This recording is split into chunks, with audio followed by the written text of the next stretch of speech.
semana académica multidisciplinaria y el día de hoy tenemos la conferencia Actividades de la vida diaria, generatividad y bienestar subjetivo en adultos mayores, impartida por el doctor Cristian Osvaldo Acosta Quirós. Y bueno, me voy a permitir leerles la semblanza del doctor. Es licenciado en Psicología Clínica por el Instituto Tecnológico de Sonora. Es maestro en Psicología con especialidad en Medicina Conductual en la Universidad Nacional Autónoma de México, con sedes de entrenamiento en el Servicio de Trasplante Renal del Hospital Juárez de México y en el Servicio de Clínica del Dolor y Cuidados Paliativos del Instituto Nacional de Cancerología. Es doctor en Psicología con especialidad en Psicología de la Salud en la UNAM, donde obtuvo la medalla Alfonso Caso como reconocimiento por haber sido el graduado más distinguido de la generación 2006-2010 de dicho programa de posgrado. Y tercer lugar en el Premio Nacional de Investigación Clínica sobre Envejecimiento, otorgado por el Instituto Nacional de Geriatría. Actualmente es profesor investigador adscrito al Departamento de Psicología del ITSON, donde imparte clases en la licenciatura de Psicología, en la maestría y doctorado en Investigación Psicológica y en la maestría y doctorado en Ciencias de la Ingeniería. Ambos son posgrados reconocidos por el Programa Nacional de Posgrados de Calidad del Consejo Nacional de Ciencia y Tecnología.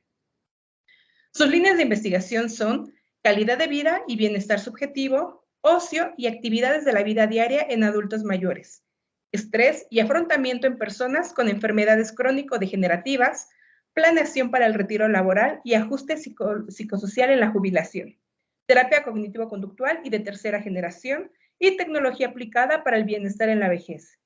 El doctor ha publicado múltiples artículos científicos en revistas especializadas nacionales e internacionales, capítulos y libros en editoriales reconocidas.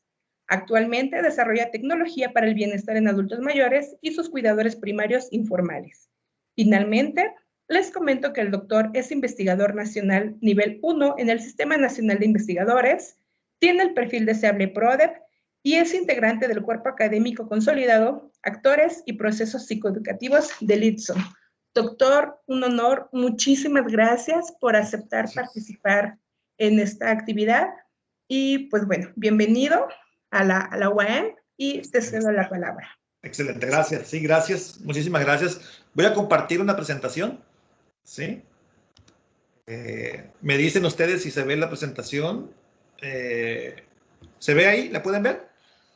Sí, doctor, sí se ve.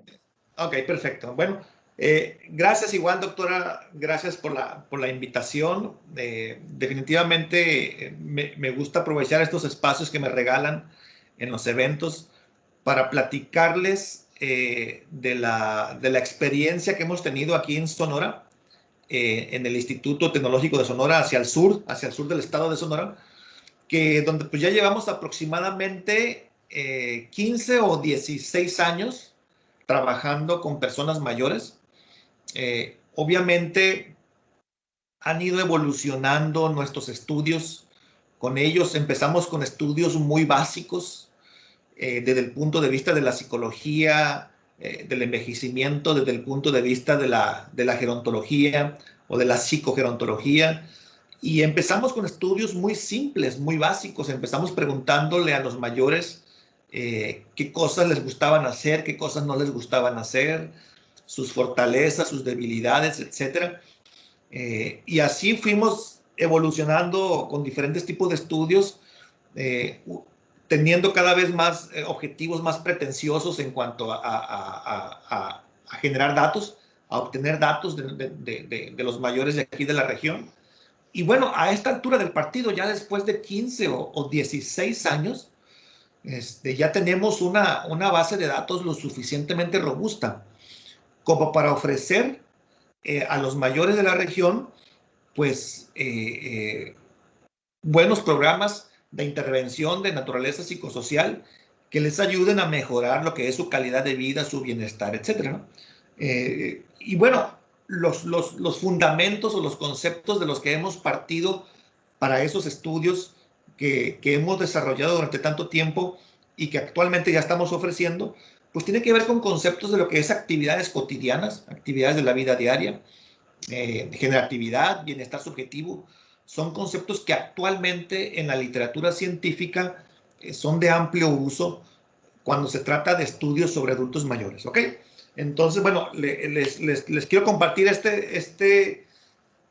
esta presentación donde revisaremos algunos conceptos claves, como les menciono, de actividades cotidianas, de generatividad, etcétera, de bienestar subjetivo.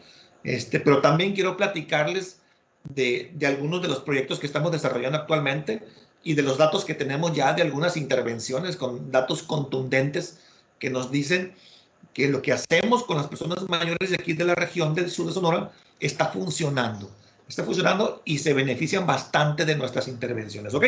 Bueno, empezamos con un concepto clave que es el de actividades de la vida diaria en mayores. Este concepto es uno de los más robustos en la literatura científica sobre vejez. Hay mucha información, muchísima información. Por ahí mencionan algunos el tema de, de actividades básicas de la vida diaria. Nos debe quedar claro qué es eso de las actividades básicas de la vida diaria y por qué es importante que abordemos esa temática, ¿sí? Tiene que ver mucho con las cosas que las personas mayores llevan a cabo en el día a día y, por supuesto, la importancia que tiene esto de que la lleven a cabo este tipo de actividades y qué es lo que sucede cuando empiezan a perder facultades y empieza a reducirse la frecuencia en la participación de este tipo de actividades. En el caso de las actividades básicas de la vida diaria, pues como su nombre lo dice, son básicas, son muy básicas, son de carácter universal. En todas las culturas se llevan a cabo este tipo de actividades básicas, como lo es el comer, el bañarte, el usar el excusado, el retrete, usar el baño, peinarte, acicalarte, vestirte, básicas, actividades muy básicas de la vida diaria y que son importantes porque se convierten en un termómetro acerca de cómo está funcionando la persona mayor en su contexto más cercano, más próximo, ya sea en el hogar o ya sea en la comunidad. Entonces, es importante esto de identificar, evaluar las actividades básicas, porque nos habla del funcionamiento cotidiano de la gente, sobre todo en el hogar. Pero también hay otras que son las actividades instrumentales de la vida diaria, que, como su nombre lo dice, son más instrumentales y mucho más complicadas, mucho más organizadas neuropsicológicamente hablando, requieren de una interacción importante con el medio ambiente. Eso las convierte en un excelente indicador del estatus funcional de las personas mayores. Y obviamente estamos hablando de actividades que se llevan a cabo tanto en el hogar como en la comunidad. Son actividades mucho más complejas, por supuesto, que las actividades básicas. E igual nos funcionan como un termómetro para decirnos cómo está funcionando la persona mayor. Precisamente cuando ya empieza a haber un deterioro en la calidad de vida y del bienestar de los mayores, que empiezan a presentarse algunos cambios asociados al envejecimiento o que de repente ya está la presencia de algunas enfermedades crónicas, es probable que se afecte la frecuencia con la que se lleve a cabo este tipo de actividades instrumentales. Y obviamente eso tiene un efecto negativo sobre la percepción de bienestar. Por mencionar el caso de las demencias, en las etapas preclínicas de la demencia, las primeras actividades en afectarse son precisamente las actividades instrumentales. ¿A qué nos referimos con actividades instrumentales? Pues, como les menciono, son actividades complejas de una mayor organización neuropsicológica y que dependen de mucho de la interacción con el medio ambiente. No son de carácter universal como las actividades básicas. Aquí dependen mucho del contexto en el que está inmersa la persona. ¿Qué tipo de actividades instrumentales? Por ejemplo, hacer comida, hacer llamadas telefónicas, llevar el manejo de tus medicamentos, ir a la tienda, una tienda de abarrotes a comprar, usar el transporte público, manejar asuntos económicos. Son actividades mucho más complejas y son las primeras en deteriorarse cuando ya se presenta un deterioro en lo que es la calidad de vida de la persona asociado al envejecimiento o a enfermedades, ¿no? Ya que tienen que ver con enfermedades, con patologías, ¿no? Entonces, tanto las básicas como las instrumentales nos dan un vistazo muy, muy, muy claro de cómo está funcionando la persona, su estatus funcional, en su contexto más inmediato, ya sea en el hogar o en la comunidad. Pero de esas dos, las actividades instrumentales son las más sensibles, las que podemos usar como termómetro para saber si está funcionando o no de manera adecuada la persona. Y cuando ya hay una patología presente, algún problema presente, las primeras en deteriorarse son las actividades instrumentales, ¿ok? Y bueno, también hay otro tipo de actividades que tienen que ver con el trabajo, las actividades de ocio, las actividades sociales. En el tema de las actividades de ocio, hay también un vasto campo de literatura en las bases de datos que nos indican que es un tema al que hay que ponerle bastante atención. Cuando hablamos de ocio, no nos estamos refiriendo a no hacer nada. La concepción común que tenemos de lo que es ocio es no estar haciendo nada, no hacer nada. Hasta por ahí hay frases que dicen que la ociosidad es la madre de todos los vicios. Son concepciones populares que quizás no son las más adecuadas para entender lo que realmente significa el ocio. El ocio es un tema muy antiguo, es un tema sociológico por excelencia, aunque los filósofos en su momento también lo habían abordado, ¿no? Y por ocio entendemos otro tipo de actividades que implican necesariamente actividades que usualmente se llevan a cabo en tiempo libre, usualmente. Una actividad de ocio usualmente se lleva a cabo durante el tiempo libre. Se lleva a cabo de manera voluntaria, o sea, nadie está forzado a hacerlo, se hace de manera voluntaria. Se asocia la actividad de ocio con bienestar, se asocia con agrado, se asocia con emociones placenteras para la persona, ¿sí? La persona puede llevar a cabo actividades de ocio para entretenerse, para actualizarse, para desarrollarse, etcétera, para interactuar con otras personas, ¿sí? Entonces, el ocio toma un papel muy fundamental en la vida de las personas mayores, dada la cantidad de tiempo libre que muchos de ellos tienen. Obviamente el concepto de ocio como tal pues aplica para todas las edades, o sea, hablamos de ocio en la niñez, en la adolescencia, en la juventud, etcétera. Pero en el caso específico de la adultez mayor, las actividades de ocio toman un papel preponderante dada la gran cantidad de tiempo libre que tienen muchas de las personas mayores. Y vamos, para muchas de las personas mayores, la mejor parte del día es precisamente cuando llevan a cabo actividades de ocio, ¿no?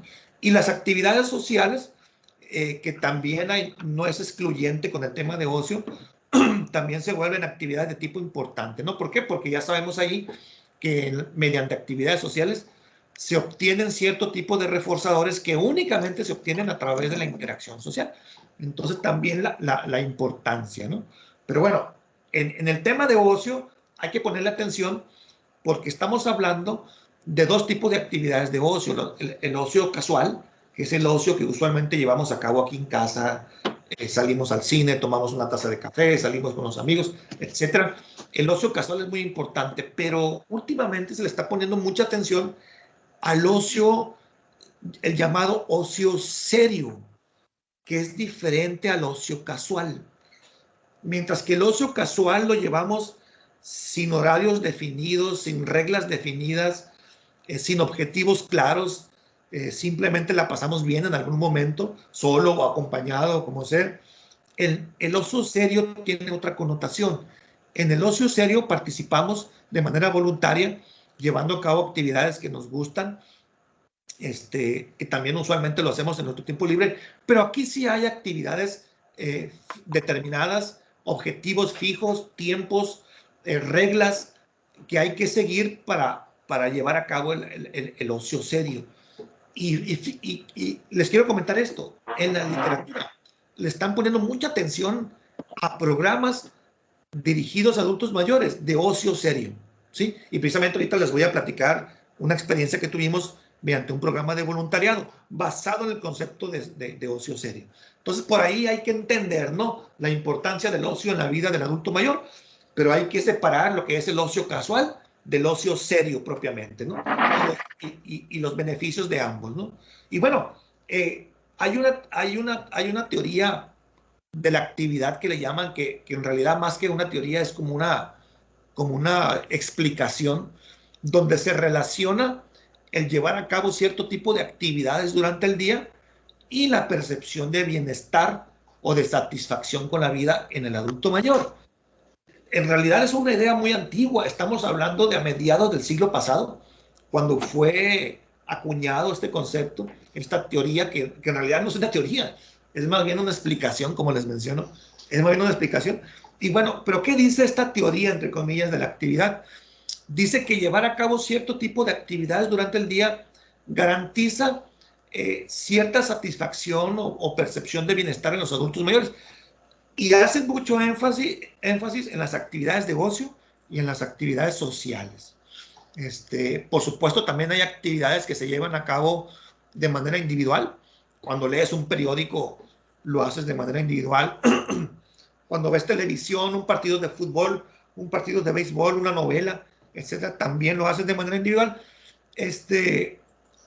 Pero son las actividades sociales, dice la teoría, son las actividades sociales y las de ocio de carácter social las que más se asocian a bienestar. Me acordé precisamente de un estudio que realicé con mis tesistas más o menos en el 2005, 2006 aproximadamente, donde le preguntábamos a la gente qué actividades de ocio o actividades sociales llevaban a cabo con las que se sentían mejor. Y encontramos diferencias entre hombres y mujeres. En el caso de los hombres, encontramos que la actividad de ocio que más se asociaba a bienestar, a satisfacción con la vida, era el reunirse con otros mayores hombres, reunirse que en el billar, que en la plaza, que en el restaurante, que en la fonda, que aquí y allá, donde había interacción social, leían juntos el periódico, mucha carrilla, mucho chacoteo, chisme, etcétera, juegos entre ellos. Y ese tipo de actividad en los hombres era la que más se asociaba a bienestar, a satisfacción. Las mujeres funcionan de manera diferente. Las mujeres mencionaban otro tipo de actividad que tenía que ver con actividades relacionadas a la iglesia. ¿Sí? A la iglesia, ¿como cuáles? ¿Cuáles actividades relacionadas a la iglesia? El participar en la kermés del templo fulano, el participar en un maratón de cooperación para personas en situación de calle, que participar en la reunión de cierto grupo de religiosas, etcétera, que el ayudar al párroco, al padre, al sacerdote de una iglesia, de un templo, ayudarlo en sus actividades cotidianas, que lavarle la ropa, que esto, o sea, una serie de actividades que giran en torno a la iglesia y que no necesariamente implican ir a misa. Las mujeres mencionaban que ese tipo de actividades eran las que más se asociaban a bienestar o a satisfacción. Entonces, hay diferencias entre hombres y mujeres. De acuerdo que lo hicimos eso por allá en el 2005 y fue un primer vistazo que tuvimos acerca de las cosas que hacían nuestros mayores y que se sentían bien por hacerlo. ¿Ok? Y bueno, hay otro modelo que me gustaría platicarles a ustedes, que es el modelo de selección, optimización y compensación, que explica ciertas cosas que no alcanza a explicar la teoría de la actividad. ¿Por qué? Porque la teoría de la actividad te dice cuáles son las actividades que más se asocian a bienestar y a satisfacción con la vida en mayores, pero no te dice la teoría de la actividad cómo se adaptan los mayores a las pérdidas y a los cambios propios del envejecimiento o asociados a enfermedades. Y precisamente está el modelo de selección, optimización y compensación, le llaman el modelo SOC en la literatura, propuesto por Baltes, que habla precisamente de cómo, de cuáles son las estrategias que usan los mayores para adaptarse a los cambios y a las pérdidas. Y hablan de estrategias de selección, de optimización, perdón, y de compensación, ¿no? Cuando hablamos de optimización estamos hablando de que la gente los mayores le dedican más tiempo y más esfuerzo a ciertas actividades para seguir funcionando del mismo modo que lo hacían anteriormente cuando eran más jóvenes. Optimizan, decía Baltes. ¿Por qué? Porque le invierten más tiempo y le invierten más esfuerzo, más energía a seguir funcionando del mismo modo que antes.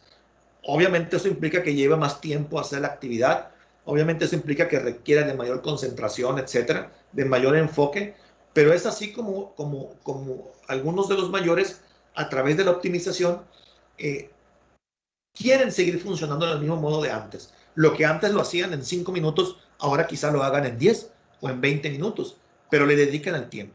Se le dedican el tiempo. La compensación, pues ya hablamos de que usen aparatos precisamente para seguir funcionando del mismo modo que antes. Que usen lentes, que usen bastón, que usen andadera, que usen aparatos auditivos, etcétera. O sea, compensan de algún otro modo mediante el apoyo. También el pedir ayuda o apoyo a otras personas es una forma de compensación. Es decir, la persona mayor busca la manera de seguir funcionando del mismo modo que antes, optimizando y compensando. Y en el caso de la selección, es cuando definitivamente, si tú tenías en tu juventud todo un abanico de actividades diarias donde hacías 10 o 15 actividades durante el día, en el tema de las elecciones, cuando ya empiezas a acotar y a especializarte en una, dos o tres actividades y dedicarles todo tu esfuerzo y tu energía a esas 2 o 3 actividades. Es decir, ya seleccionas de todo un abanico de posibilidades, seleccionas precisamente una o 2 o 3 actividades en las que te vas a enfocar sobre eso, ¿no? Y me acuerdo precisamente, como una anécdota, el caso de mi suegro, que en paz descanse, que era una persona mayor, recuerdo cuando él tenía 96 años, que solamente se dedicaba a una o dos cosas durante el día. Le gustaba mucho leer y le gustaba mucho escribir en la computadora. Escribía libros, escribía ensayos, etcétera. Y con una lupa se iba tecla por tecla en el teclado de la computadora, y con una lupa leía sus libros, ¿no? Entonces, hacía nada más esos 2 tipos de actividades durante el día. Ya no hacía todo aquel abanico de posibilidades que tenía cuando era joven, de actividades que hacía 10 o 15 actividades diferentes. No, ahora nada más hacía 2, leer y escribir. Y yo le preguntaba, a mi suegro le preguntaba, oye, ¿cómo te sientes tú por el hecho de que únicamente dedicas prácticamente todo tu día a dos actividades, a leer y a escribir? Y él me decía que se sentía muy bien porque estaba haciendo exactamente las cosas que más le gustaban.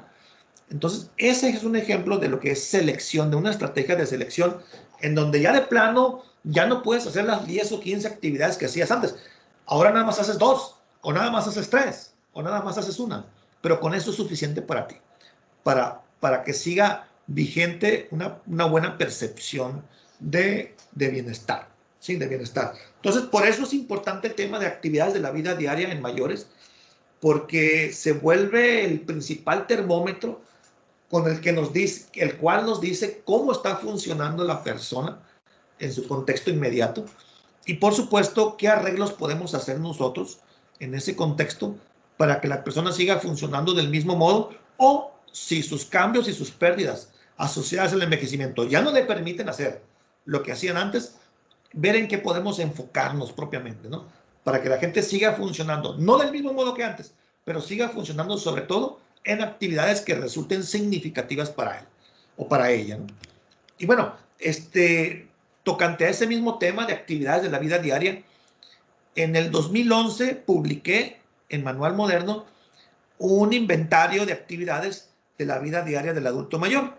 Aquí les muestro precisamente la portada de ese instrumento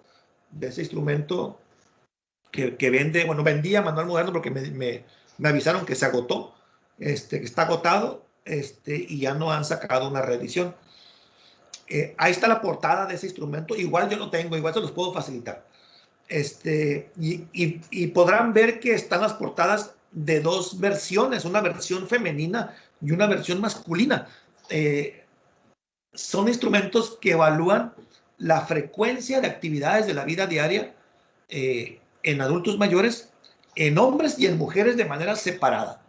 Y además de evaluar la frecuencia de actividades de la vida diaria, en este caso actividades instrumentales, también mide la satisfacción asociada a esa frecuencia de actividades y las dificultades con las que se enfrentan para llevar a cabo esas actividades. Recuerdo que varias personas me preguntaban por qué dividí el inventario en una versión femenina y masculina. Bueno, me decían, oye, pues es que ya los adultos mayores están con una tendencia muy clara a realizar las mismas actividades durante la vejez. Y no sé si en otros países eso suceda, pero en México no.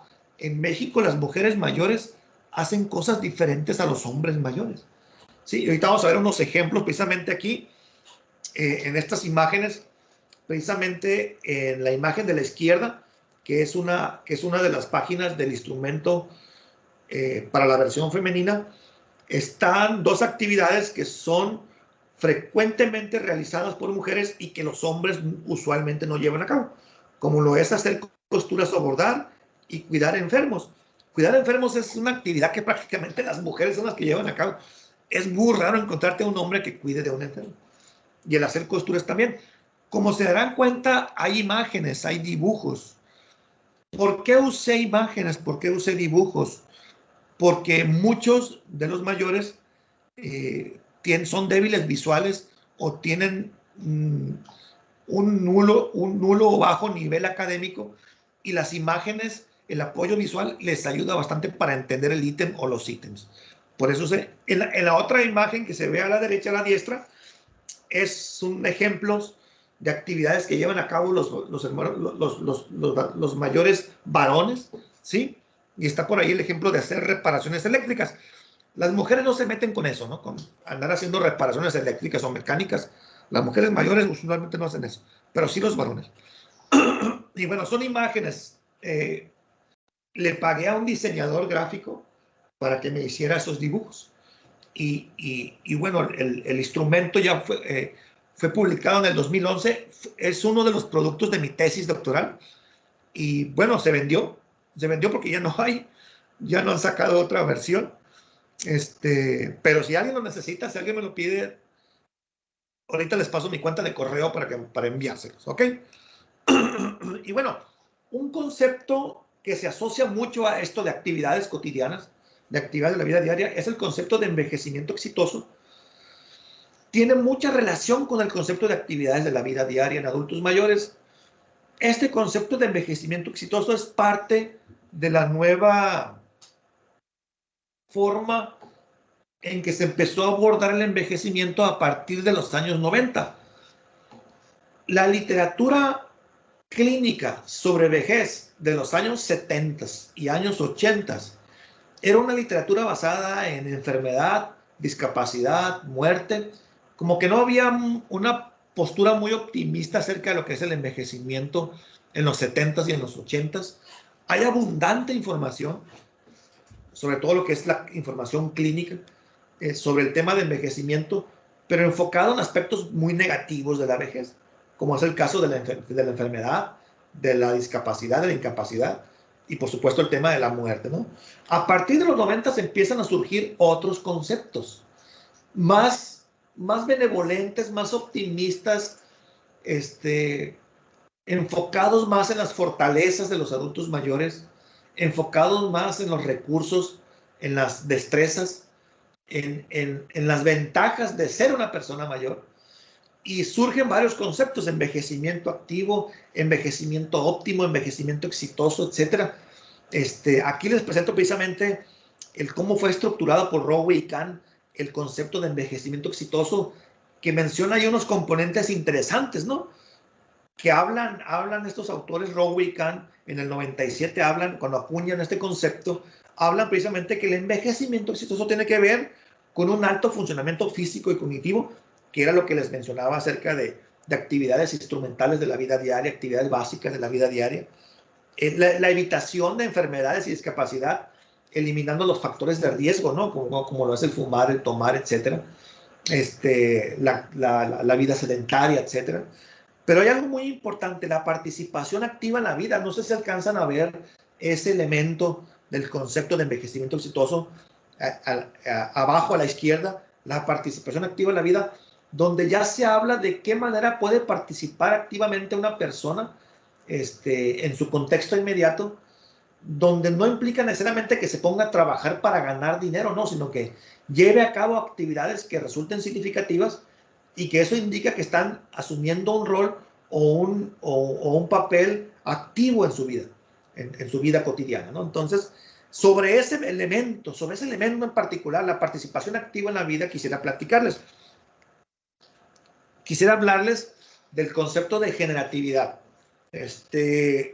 Como recordarán, en los diferentes modelos de desarrollo psicosocial que surgieron hace años, en el siglo pasado, está el modelo de Erikson, de este psicólogo de Erikson, psicoanalista. Erikson mencionaba, ¿sí? Mencionaba que en esas etapas de su modelo de desarrollo psicosocial, mencionaba una etapa que más o menos estaba entre los 51, 60 años, 50, 60 años en adelante, donde hablaba acerca de una etapa que se llamaba generatividad versus estancamiento.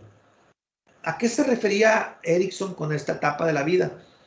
Y mencionaba Erikson que en esta etapa de la vida las personas mayores pueden optar, pueden elegir diferentes opciones para vivir su vida a partir de la adultez mayor.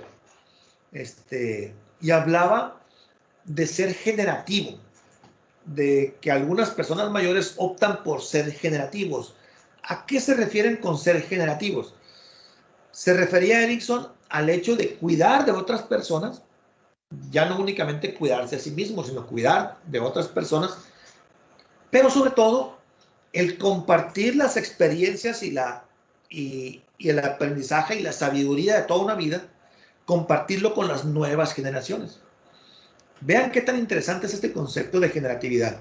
O sea, el adulto mayor de manera natural puede optar, puede elegir el cuidar de otros, también puede compartir con las nuevas generaciones, con los jovencitos, con los niños, con los adolescentes, compartir su sabiduría, sus experiencias, sus conocimientos, ¿no? Es como pasarle la estafeta a la siguiente generación. ¿Y qué pasa con eso cuando el adulto mayor lleva a cabo conductas generativas? Pues decía el propio Erikson que había un potencial enorme para aumentar la percepción de bienestar en los adultos mayores cuando llevan a cabo estas actividades generativas. Entonces, este concepto ya, pues estamos hablando de la segunda mitad del siglo XX, cuando se acuñó este concepto, lo están retomando mucho el concepto de generatividad, lo están retomando mucho investigadores para aplicarlo en intervenciones o programas de voluntariado, donde la piedra angular de las intervenciones o del voluntariado es el concepto de generatividad. Entonces, y donde se incluye también el concepto de ocio serio.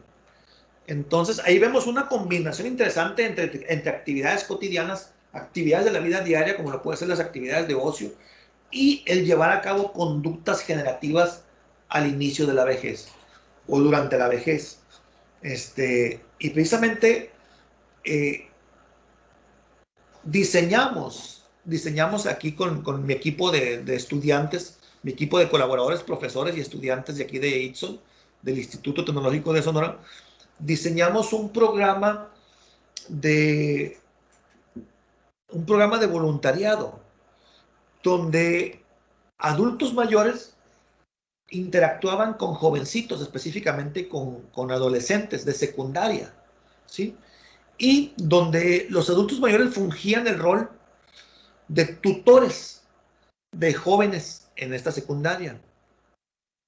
Tuvimos el tino de elegir para este programa de voluntariado, de elegir a los estudiantes más problemáticos de las escuelas secundarias en las que iban a trabajar estos adultos mayores. E hicimos que los adultos mayores interactuaran con los jóvenes, con los adolescentes, y vieran lo que sucedió cuando hicimos eso. Obviamente estábamos hablando de un programa muy bien estructurado. Ya habíamos dicho que el tema del ocio serio es el llevar a cabo actividades de ocio, pero bajo un programa bien estructurado, con objetivos claros, con actividades claras, tiempos, reglas, etc. Y mediante ese concepto de ocio serio y basándonos en el concepto de generatividad, pusimos a chambear a los adultos mayores con los jóvenes en las secundarias. Y llevaron a cabo diferentes tipos de actividades, y también llevaron a cabo diferente tipo de socialización entre ellos. Los resultados fueron maravillosos, fueron maravillosos. Hubo un cambio instantáneo en los adultos mayores, en su percepción de autoeficacia, del sentirse útiles, de sentirse y partícipes de una actividad en donde ellos eran los que tenían la batuta, en donde ellos jugaban un rol que resultaba significativo, en este caso, siendo tutores de adolescentes muy problemáticos, porque como les menciono, elegimos a adolescentes los más problemáticos de cada escuela secundaria, los elegimos. Y también hubo un cambio en los propios adolescentes, cambios en la percepción de lo que es un adulto mayor. Estos adolescentes pensaban en un principio que un adulto mayor pues es una persona aburrida que se la pasa todo el día viendo televisión y se la pasa enojada, ¿no? Sí, gruñona. Y bueno, tuvieron ahora un cambio de percepción e hicieron clic los adolescentes con los adultos mayores. Cuando ya tomamos medidas de diferentes variables, bienestar subjetivo, calidad de vida, etcétera, sí, por ahí algunos síntomas depresivos, etcétera, vimos cómo hubo cambios importantísimos tanto en el adulto mayor como en el propio adolescente, en la conducta del adolescente. Y los directores de esas escuelas secundarias se me acercaban y me decían, oye, pues, ¿qué hiciste con los chamacos? Que están cambiando mucho, están mejorando bastante. Yo respondía que yo no había hecho nada. Es que yo no hice nada.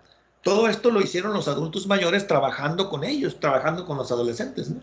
Entonces, este concepto de generatividad, en donde los adultos mayores compartían sus experiencias y sus sabidurías con los más jovencitos, que en este caso con los más problemáticos de las escuelas secundarias, resultó ser todo un éxito.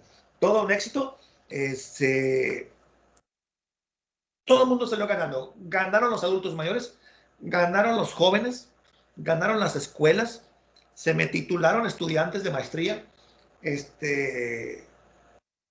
Hay publicaciones al respecto. Bueno, todo el mundo ganó, todo el mundo ganó. Entonces, queremos replicar ese modelo precisamente de un programa de voluntariado basado en el concepto de ocio serio y en el concepto de generatividad, seguirlo replicando en otros contextos, porque este contexto en el que hicimos este estudio, pues obviamente es muy particular, ¿no? Pero podemos llevarlo a otros contextos. Entonces, ese es un ejemplo. Estamos haciendo otros proyectos, como por ejemplo de estimulación cognitiva, donde diseñamos una aplicación para computadora y para celulares, tabletas, donde la aplicación para celulares lo que hace es estimular funciones cognitivas de atención, memoria, razonamiento, planificación, lenguaje y percepción. Entonces, y también tenemos datos buenísimos, datos muy buenos, que la gente que ha interactuado con esta aplicación ha obtenido beneficios importantes en la atención, en concentración y en memoria sobre todo.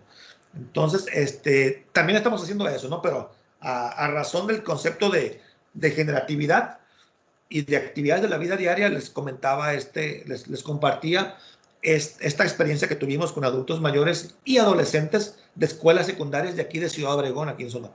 ¿Ok? Y bueno, es todo. Ese es mi correo, por si quieren escribirme para pedirme, comentar algo, participar en mis proyectos, si desean el instrumento.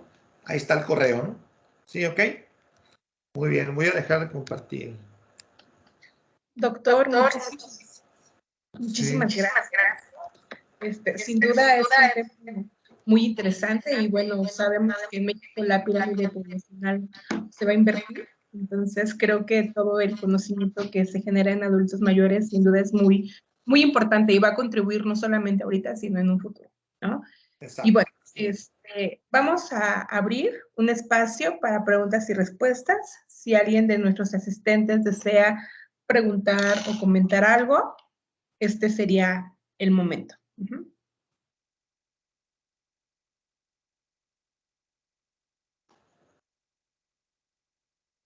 Sí. Ok, Edgar, muchísimas gracias. Bueno, muchas gracias antes que nada, Cristian, y también aquí a la organizadora, ¿verdad? Por este evento y la invitación. Cristian, las actividades que manejan aquí igual se pueden aplicar con personas adultos mayores que padezcan de Alzheimer. Bueno, una muy buena pregunta. Sí, una muy buena pregunta, licenciado Ed.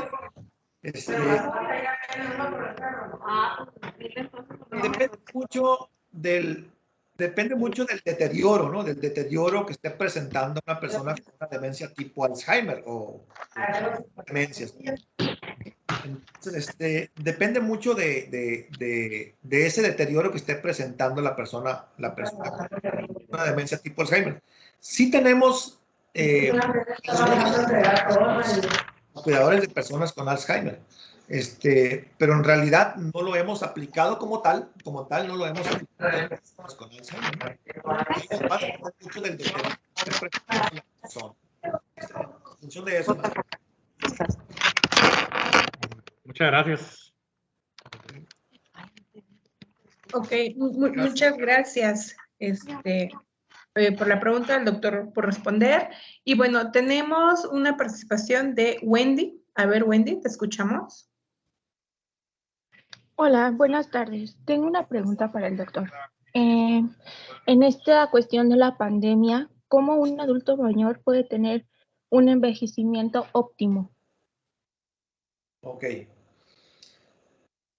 Bueno, el tema de la pandemia nos ha complicado todo. Nos ha hecho replantearnos el cómo promover espacios en donde el adulto mayor pueda llevar a cabo actividades que vayan en dirección del envejecimiento, como tú dices, de un envejecimiento exitoso. Ya habíamos mencionado que el tema de la participación activa en la vida y el llevar a cabo actividades instrumentales, todo eso, es parte de ese componente. Los recursos que hay en la comunidad, como lo son centros de reunión, centros de día, de INAPAM, de grupos de pensionados y jubilados de IMSS, de ISSSTE, de CENTE, etcétera. Esos recursos que hay en la comunidad son excelentes recursos para promover este tipo de componentes o actividades, ¿no? Que vayan dirigidas hacia el envejecimiento exitoso. El tema de la pandemia lo ha complicado mucho. ¿Por qué? Porque están cerrados la mayoría de esos centros. De hecho, a mí ya no me han permitido trabajar con adultos mayores en los centros de día porque están cerrados los centros y la actividad o la afluencia de esos centros prácticamente se redujo a nada, ¿no? Entonces, ha sido un problema. Tu pregunta me parece muy buena porque hemos tratado de encontrar cómo solucionar esa situación. Lo que yo hice, te voy a decir qué fue lo que hice. Al verme limitado al interactuar con adultos mayores, puesto que ellos ya no se están reuniendo en los grupos, en los centros de día, en las estancias, etc., lo que hice fue utilizar las TICs, las tecnologías de información y de comunicación, y tener un acceso a aquellos que de alguna u otra manera tenían acceso a esas TICs. Lo que te mencionaba ahorita del programa de estimulación cognitiva que tengo, pues es precisamente a través de dispositivos móviles. De dispositivos móviles, ya sea celulares o ya sea tabletas, y diseñamos esa aplicación y afortunadamente hemos tenido muy buena respuesta. Es decir, muchas personas mayores que tienen acceso a un celular han bajado la aplicación y han interactuado con los diversos ejercicios que tiene la aplicación, porque la aplicación tiene ejercicios para estimular funciones cognitivas de atención, memoria, razonamiento, planificación, etc. Esa es la forma en la que yo he tratado de solventar la limitante de no tener acceso a los grupos de adultos mayores, porque ellos no se están reuniendo como tal y por ende no están siendo beneficiados por estas situaciones. Entonces, así es como lo he tratado de resolver. Por supuesto, es un reto importante porque no todo el mundo tiene celular, no todo el mundo lo maneja. Los que tienen, algunos lo tienen pero no saben usarlo, etcétera.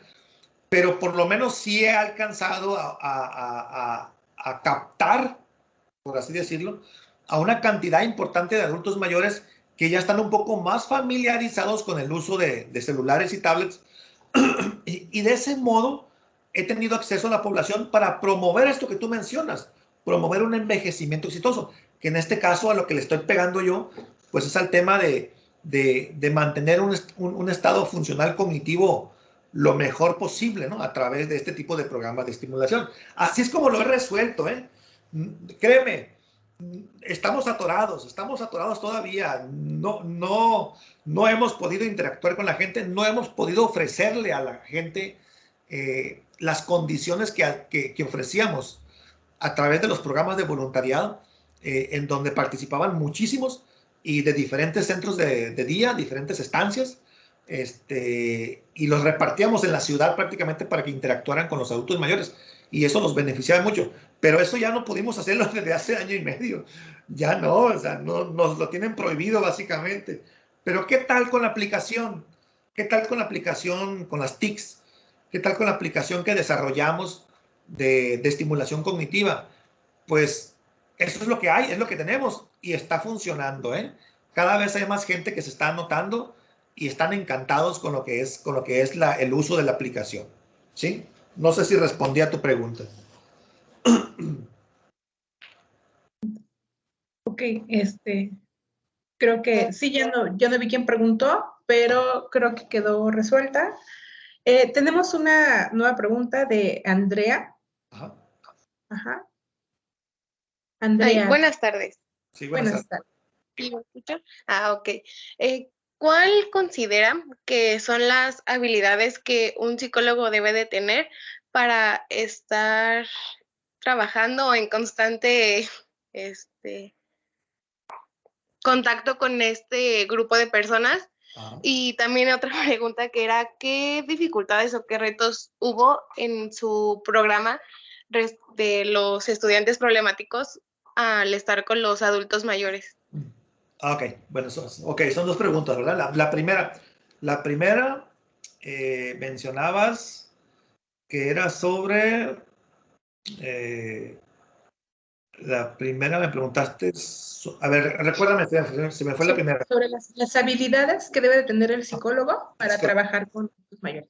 Ok, perfecto. Gracias, doctora. Mira, te voy a contar exactamente qué fue lo que me sucedió al principio.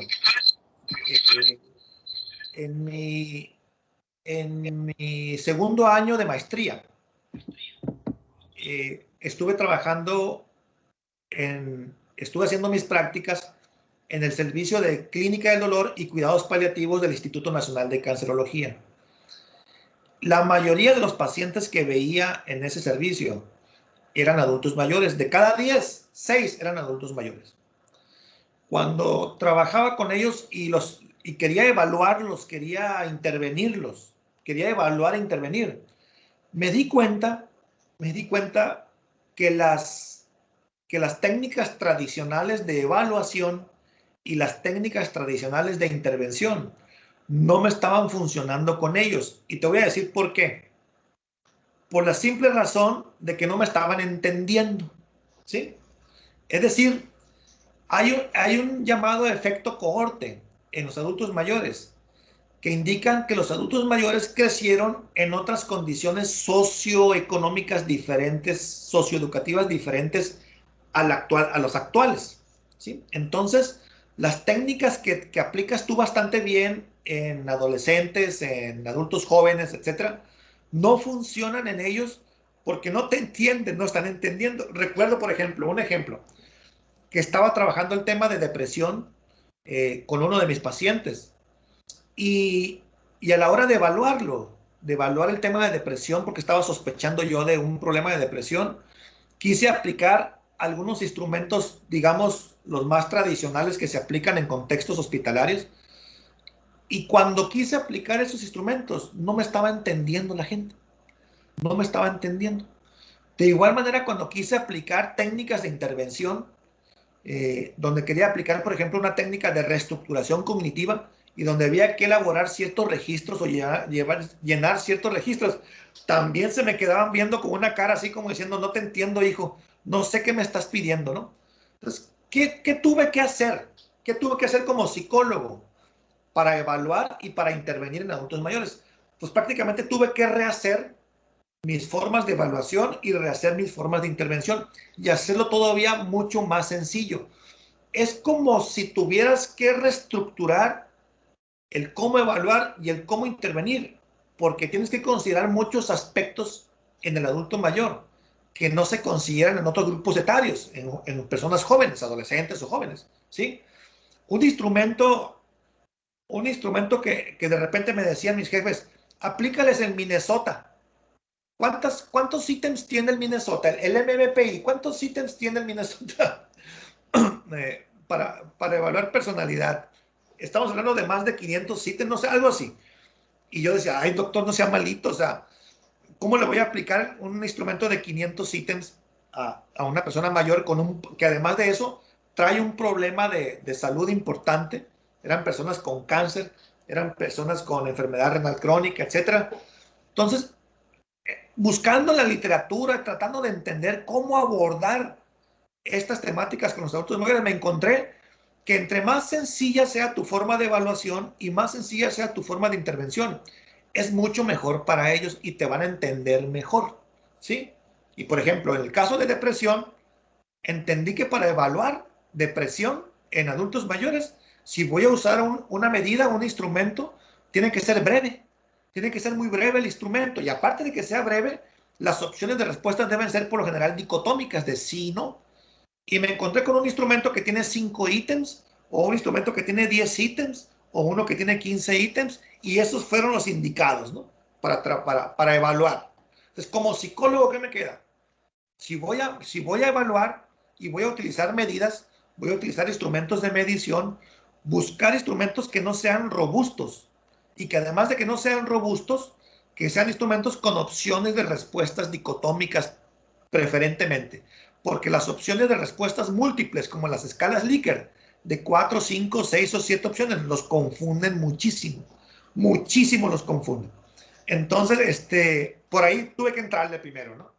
Igual, las técnicas de intervención, que si vas a llenar registros que no sean tan complicados, posiblemente ya ustedes han interactuado con el llenado de un registro para aplicar la técnica de reestructuración cognitiva. Me imagino que en su momento lo han hecho desde la perspectiva cognitivo-conductual. Son muy elaborados, muy complejos, entonces hay que evitar ese tipo de registros también, porque no te entienden, no entienden cómo llenarlos, ¿no? Entonces, encontré otro tipo de terapia mucho más parsimoniosa y mucho más sencilla para poder aplicar técnicas de intervención que sean más amigables con los adultos mayores. Y encontré, por ejemplo, el tema de la activación conductual, que es muy sencilla, la activación conductual en su forma de aplicar, que no requiere que el terapeuta sea así como que súper entrenado en el tema, ni tampoco requiere que el paciente o el participante o el usuario también tenga que hacer cosas muy complejas. Entonces tuve que encontrar técnicas que resultaran ser sencillas también para ellos. Además de eso, se hacen adecuaciones, ¿sí? al ambiente, como cual mucha iluminación. Si hay poca iluminación en el lugar de trabajo donde estás, en tu consultorio, en tu oficina, eso va a tener problemas. Si llega a ti un adulto mayor con artritis reumatoide, con los dedos de sus manos completamente dañados o lastimados, no vas a poder pedirle que escriba o que haga apuntes, tampoco vas a poder. De igual manera, si llega a tu consultorio una persona con una enfermedad respiratoria, que vas a intervenir, no puedes hacer intervenciones de 40 minutos o de 50 minutos con ellos, no. Tus intervenciones tienen que ser muy breves, de 10 minutos o de 15 minutos, porque se fatigan fácilmente. O bien, dar descansos, periodos o tiempos fuera, periodos de descanso durante la sesión. Es decir, estar constantemente preguntando, ¿se siente bien? ¿No se ha cansado? ¿No se ha fatigado? Y si la persona dice que está fatigada, dar un tiempo fuera y reiniciar después, 5 minutos después, o en otra sesión. O sea, igual te puedo enviar información, Esmeralda. No era Esmeralda. Igual te puedo enviar información sobre las adecuaciones que un psicólogo tiene que hacer para evaluar e intervenir con adultos mayores, considerando todas estas características inherentes a la vejez. Entonces, no sé si anotaste mi correo, para que me escribas y te mande esa información, ¿te parece? Pero sí hay que hacer muchas adecuaciones. Si no haces esas adecuaciones, no te van a entender, se van a cansar, se van a fatigar y no va a funcionar ni la evaluación ni la intervención. ¿Sí? No sé si respondí a la pregunta. Muchas gracias, doctor. La segunda pregunta que había hecho, eso me parece que fue Andrea, sí, estaba en relación a la experiencia con la actividad del voluntariado al incluir a jóvenes que estaban identificados como problemáticos dentro de las escuelas secundarias. Sí, ok, muy buena pregunta. El principal obstáculo con el que nos encontramos era de que al principio no estaban participando en todas las sesiones la mayoría de los chavos. O sea, no faltaban a clases. Eran chavos que estaban faltando a clases y que por ende no estaban participando también en las primeras sesiones de intervención. Pero después de un tiempo en que ya estuvieron interactuando con los mayores, ya empezaron a tener una asistencia más consistente, es decir, ya faltaban menos. Y de ese modo ya dejamos de tener ese problema que teníamos al principio, por así decirlo, las inasistencias, ¿no? Porque simplemente no iban a la escuela. Estamos hablando de chavos con problemas muy serios, con problemas de conducta muy serios y con problemas también en el contexto familiar también muy serios, o en la colonia misma donde vivían también problemas muy serios. Entonces era complicado en ocasiones interactuar con ellos, pero el principal problema era de que estaban faltando mucho al principio de las sesiones. Después ya dejaron de faltar y ya se eliminó ese problema. Ok, gracias, doctor. Tenemos otras dos participaciones. Una está a través del chat con Laura Borboa y dice, excelente aportación, doctor. Muchas felicidades. Disculpe, tengo una duda. ¿Una persona que no ve puede participar? Mi abuelito tiene 101 años y no puede ver, pero todo lo demás súper bien, gracias a Dios. Sí, claro que sí. Claro que sí puede participar. Vuelvo otra vez al tema, ¿no?, de las adecuaciones que hay que hacer. Pero de que puede participar en un programa como los que hemos diseñado, programas de voluntariado basados en el ocio serio, basados en la generatividad, sí puede participar con las adecuaciones correspondientes, ¿no? ¿Sí? Pero sí puede participar. Claro que sí. Bien, muchísimas gracias, doctor. Y bueno, Esmeralda tiene la mano levantada. Entonces, Esmeralda, ¿puedes abrir, por favor, tu micrófono? Gracias.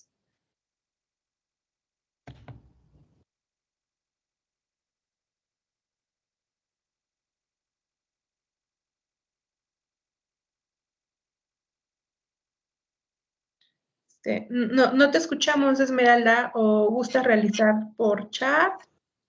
Hola, ¿ya me escuchan? Sí. Sí. Buenas tardes, muchas gracias por la plática.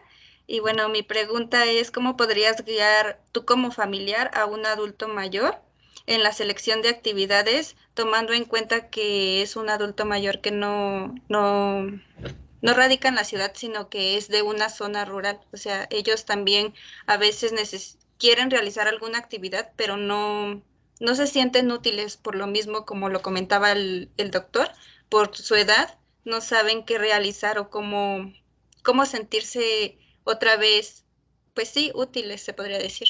Exactamente, útiles, que esa sensación de autoeficacia aumente, ¿no? De que, mira, puedo llevar a cabo esta actividad y con este objetivo. Sí, mira, ¿sabes en dónde está la clave? La clave está en los recursos comunitarios o en los recursos que hay en cada entidad o en cada lugar.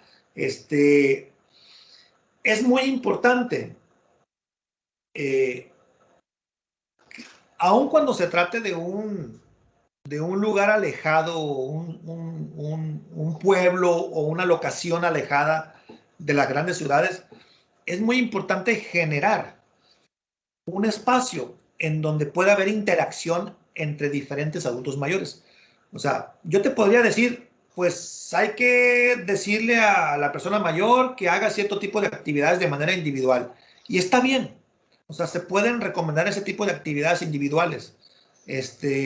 Pero la verdadera gracia no está en las actividades individuales, sino está en las actividades de ocio que son de carácter social, en donde hay interacción social. Por eso es importante, independientemente del lugar donde estés, de la ciudad o del pueblo o de la locación donde estés, es muy importante que en la comunidad haya un espacio en donde se propicie la reunión de adultos mayores. En las ciudades lo hace INAPAM de una manera excelente, en los centros de día de INAPAM, lo hace y precisamente canalizamos a muchos adultos mayores a esos grupos de INAPAM y ahí es donde los captamos. En los grupos de jubilados y pensionados también son muy buenas oportunidades. Jubilados y pensionados de CENTE, de IMSS, de ISSSTE, etcétera, ¿no? También. Pero siempre debe haber algo importante, siempre debe haber un espacio donde los adultos mayores puedan interactuar con otros adultos mayores. No importa que sea un espacio donde nada más haya 3 personas mayores o 5 personas mayores o 10 personas, no importa, pero que haya ese espacio en la comunidad. Es de donde nos apoyamos, es el insumo principal que tenemos para que los adultos mayores participen en estos grupos. Ahora, ya captándolos ahí, en los grupos de adultos mayores, es cuando les proponemos que participen en nuestros grupos de voluntariado, ¿sí? O sea, los captamos en grupos de adultos mayores y los metemos, los convencemos para que participen en grupos de voluntariado. Te voy a contar una anécdota. Gente que participaba en grupos de adultos mayores y que ya era gente mayor, que ya algunos de ellos se sentían derrotados, se sentían abandonados a sí mismos, que ya no tenían como que un aliciente para seguir viviendo, que ya se sentían mal, ya estaban rayando en temas depresivos, en asuntos así. Lo que hicimos fue meterlos en nuestros programas de voluntariado.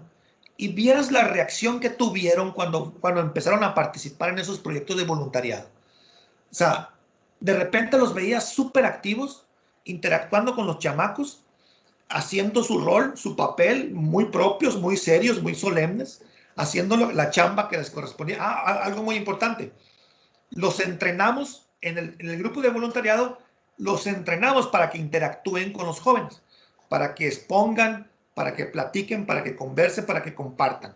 Hay un entrenamiento previo, o sea, reciben cierto tipo de entrenamiento. Bueno, estas personas que te digo que estaban en grupos de adultos mayores y que prácticamente se habían abandonado a sí mismas, ya sin un interés en la vida, todo eso, los metimos a nuestros grupos de voluntariado y la respuesta fue increíble.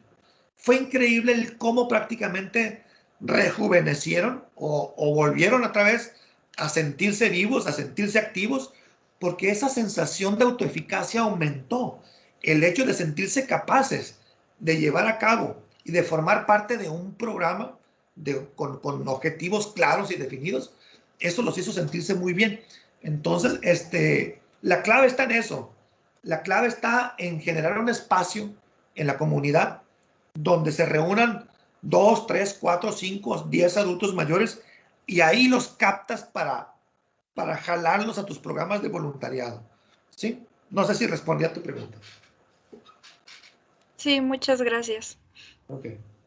Bueno, en el chat, Andrea comenta, muchas gracias, doctor, por su participación y por responder a mi pregunta. Y bueno, Wendy levantó la mano, entonces, Wendy, adelante. Okay. Sí, de hecho no es una duda, es un comentario. Aquí en el Estado de México no conozco otra universidad, pero esta imparte gerontología. Es la Universidad del Valle de México. Yo ahí estudié un año, pues, gerontología. Y ahí, como usted lo menciona, van muchos adultos mayores en diferentes grupos que van a bailar, que van a hacer manualidades, que van a hacer muchas actividades.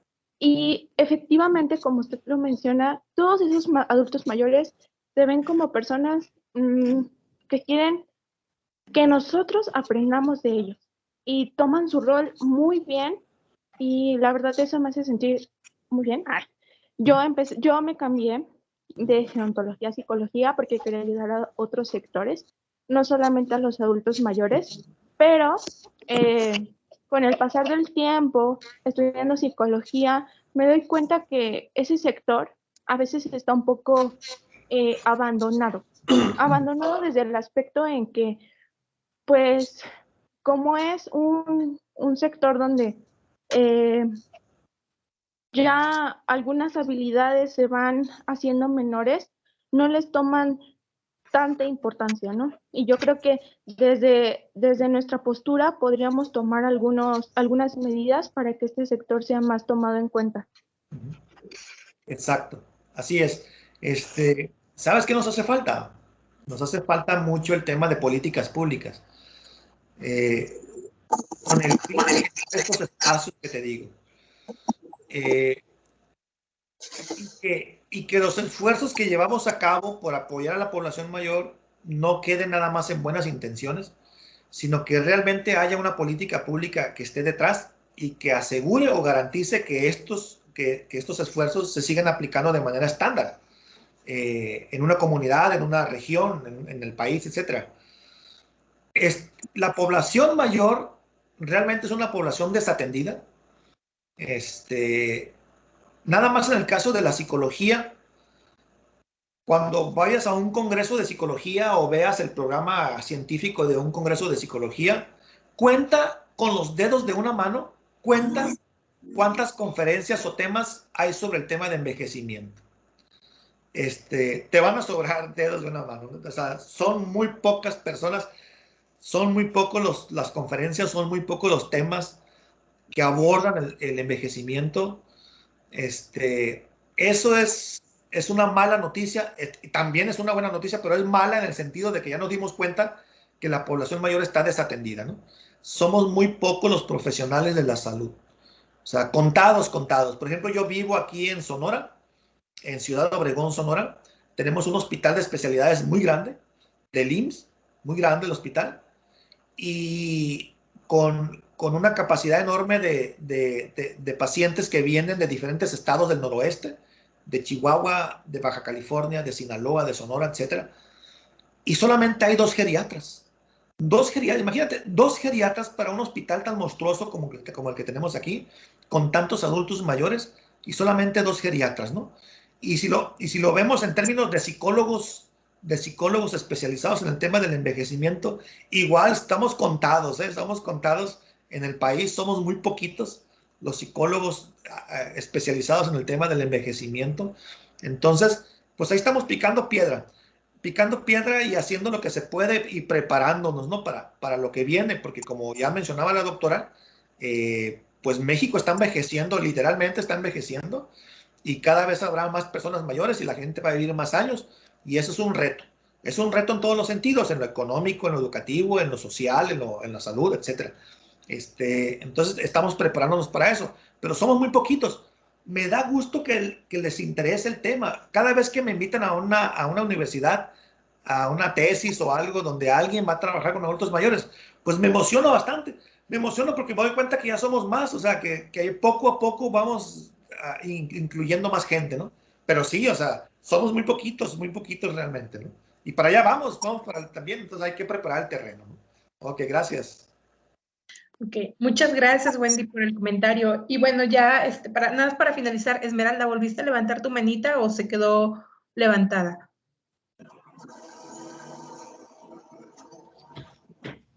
Según yo la bajé. Ok, no te preocupes. Bueno, pues creo que ya no hay otra participación, otro comentario. Entonces, doctor, muchísimas gracias. Espérame, creo que aquí hay otro chat. Laura Borboa dice, doctor, disculpe, usted que es experto en el tema de adultos mayores, ¿qué opina de juntar asilos con orfanatos? Juntar asilos con orfanatos, ya lo había mencionado, esa magia que se genera entre adultos mayores y niños y adolescentes es clave, es esencial. O sea, le podemos sacar tanto provecho a esa amalgama, ¿no? A esa unión, al unir mayores con niños, con adolescentes.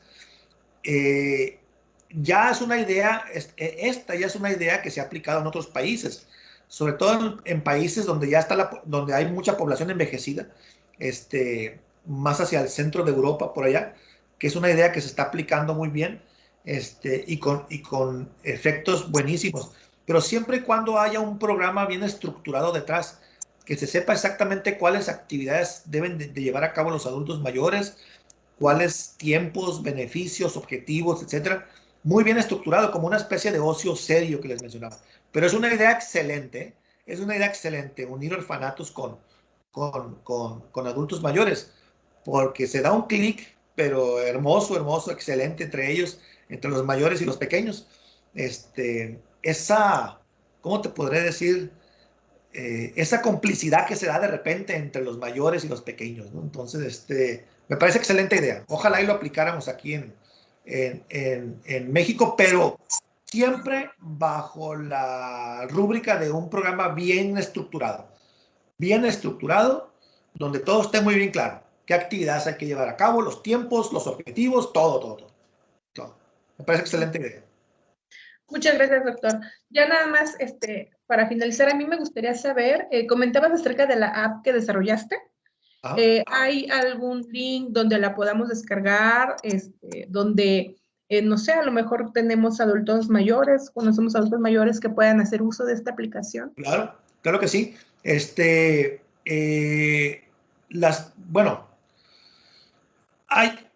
Les pido a las personas interesadas, a los chavos interesados, si anotaron mi correo, igual, doctora, se los puede pasar a usted mi correo, ¿verdad? Claro, sí, yo se los comparto. Ok, para darles las instrucciones, de dónde descargar, y etcétera, ¿no? Para que también llenen un consentimiento informado. De preferencia que asesoren técnicamente a la persona mayor. Si la persona mayor no está familiarizada con el uso del celular o de una tablet, que ellos mismos sirvan como asistentes, ¿no? Para ayudarla con los aspectos técnicos, sobre todo, ¿no? Es una recomendación que hacemos, pero hay que leer un consentimiento y hay que aceptarlo, ¿no? No firmarlo, aceptarlo más que nada, ¿no?